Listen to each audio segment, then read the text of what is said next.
video, we are going to explore Bangkok's history and culture by joining the original Bangkok Discovery Tour organized by Travstore. On this tour, we will be learning more about Bangkok's history, its roots, and how it changed into the vibrant metropolis that it is today. Big thanks and big shout out to Travstore for helping me planning and organizing this trip. Hi everyone, my name is Tina. I'm a full-time solo female traveler on a budget, and this is part 5 of 5 of my Bangkok travel series. Travstore is one of Thailand's leading travel agencies offering guided tours, activities and things to do in Thailand. For that, I'm really excited that I got the opportunity to collaborate with them on this video. They are operating in several cities throughout Thailand, including Bangkok, Koh Samui, Chiang Mai and Phuket.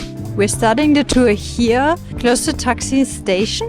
Here's the pier, Taksin Pier, and the station is somewhere there, so it's very close. We're going to wait a little bit for 2 more people to arrive, and then we started our tour at the pier close to the Taksin SkyTrain station. We're going to take a boat on Praya River. Feel free in the comment section to guess what our first destination is. It's one of the most iconic places that you can visit here in Bangkok. If you visit Bangkok, I'd highly recommend you to get a day pass for one of the ferries. They are very affordable and they allow you to visit all the main sites along the Chao Phraya River. About 250 years ago, they moved the capital to here, and they re-established the capital around here in this area. Phraya River was like a connection between the old and the new capital.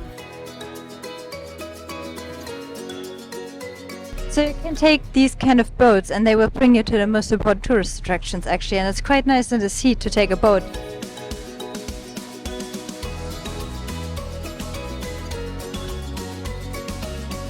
The Temple of Dawn, Wat Arun, is one of Bangkok's most famous landmarks. It is most known for its central spire that rises 70 meters and is decorated with beautiful, colorful porcelain and seashells.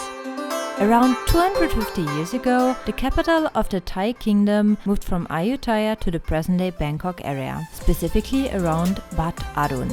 Unfortunately, on that day, we missed to climb all the way up, but if you do, you will have a breathtaking view of Chao Phraya River. You can see the Crown Palace from here.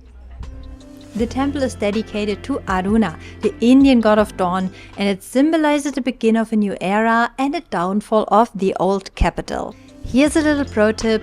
If you have enough time, I'd recommend you to rent some of the traditional Thai clothes and get some photos around the temple. So you can come all the way up here the stairs and you have a beautiful view from here. You can also see all the people wearing traditional costumes and taking photos. It should be very cheap to rent one. I didn't know about that, or else I maybe would have done that. Moving the capital to Bangkok was a response to repeated Burmese attacks that rendered Ayutthaya indefensible. A respected Thai general, who later became King Taksin, took it upon himself to re-establish the capital at Thonburi, which is located on the banks of Chao Phraya River. Shortly thereafter, the power shifted again to another general, who later founded the present-day monarchy of Thailand. We just made our way back to the boat, and I'm going to stop filming for a second because I'm going to get motion sick. Rama I became king and moved the capital from Thonburi to the opposite bank of Phraya River.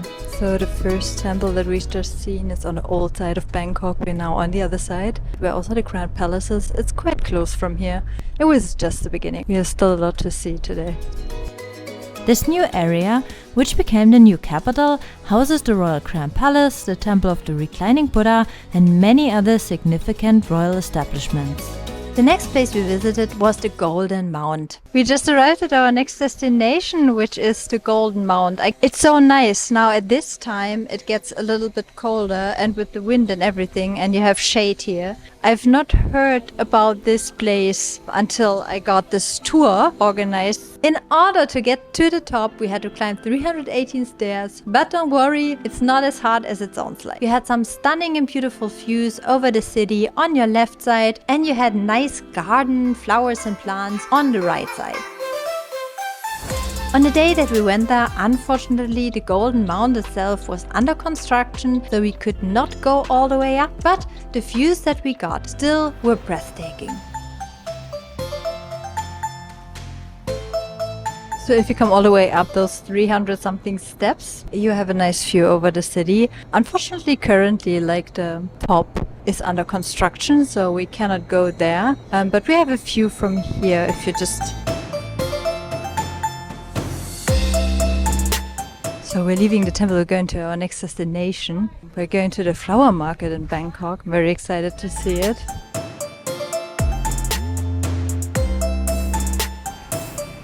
Our next stop was the flower market in Bangkok, which was definitely one of the most unique markets I've ever been to. Pat Klong Talat is the largest flower market in Bangkok and it operates 24 hours. When we arrived at the flower market, you can actually see how they make them, how they make those little garlands. Here you can buy flowers for an incredibly cheap price, but you can also get fruits, vegetables and other produce. It's quite busy, but it's supposed to be even more busy on other days. And which is really nice is that it's now nighttime and it's getting colder. You can find a lot of other things here as well, of course, not only flowers, but also like food. Here are little food stalls. If I look a little bit sweaty, that's because I'm in Bangkok still. We're now going to our next destination, which is going to be a very delicious place, Chinatown here in Bangkok. You definitely can eat the street food in Chinatown, even though in other places you might need to be a little bit more careful about that.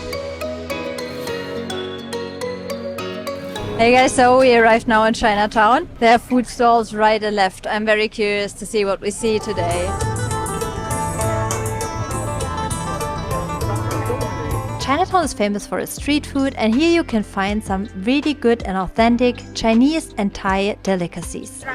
Shrimp dumpling! Oh yeah, I can see that, yes. They are wrapping with the rice flour in Chinese style. Soya and garlic. Oh wow, it's very spicy.